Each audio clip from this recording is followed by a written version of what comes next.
ქართველი ხალხი არა მხოლოდ საკუთარი თავისთვის, არამედ მთელი დანარჩენი ევროპის კონტინენტისთვის იბრძვის.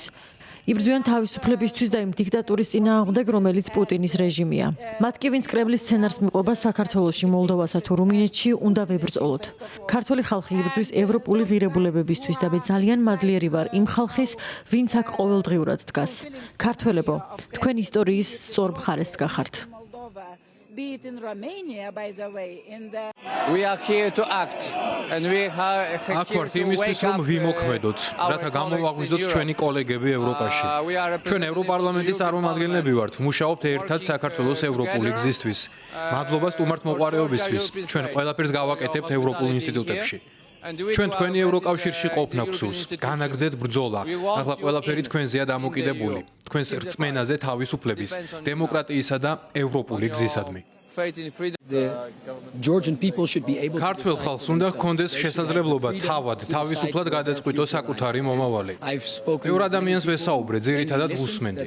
სწორედ ამიტომ მოვედი აქ ამ დემონსტრაციაზე, რათა გამეგო თუ რა სურს ხალხს. ერთ-ერთმა მოქალაქემ თხოვა ევროპამდე მიმეტანა გზავნილი, რომ ქართველ ხალხს ევროკავშირში გაწევრება სურს.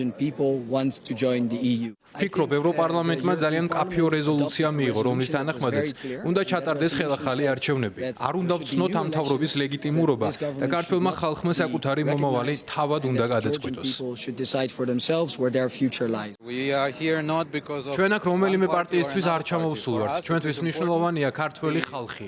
ის მოქალაქეები, რომლებიც აქ არიან და საუბრობენ იმაზე, თუ როგორი უნდა იყოს მათი მომავალი.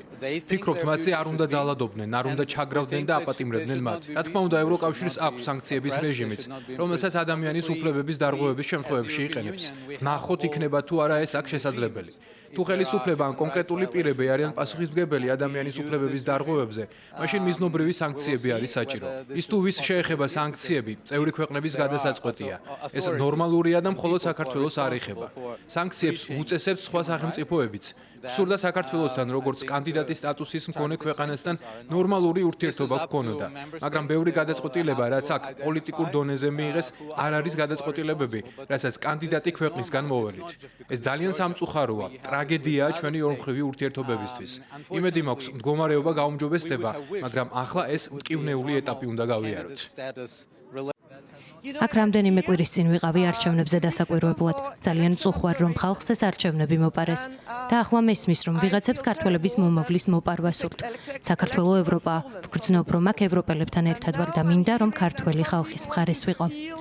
სანქციები 27 ქვეყანას შორის განიხილება. ვიცით, რომ უნგრეთს ეს არ სურს, რადგან ის პუტინისა და ქართული ოცნების მხარეს დგას და ეს ევროპა არ არის. ამიტომ წევრმა ქვეყნებმა ინდივიდუალური, მიზნობრივი სანქციები უნდა დააწესონ, რათა არა ხალხი, არამედ ადამიანების უფლებების დარღვევაზე პასუხისმგებელი პირები დაასანქცირონ.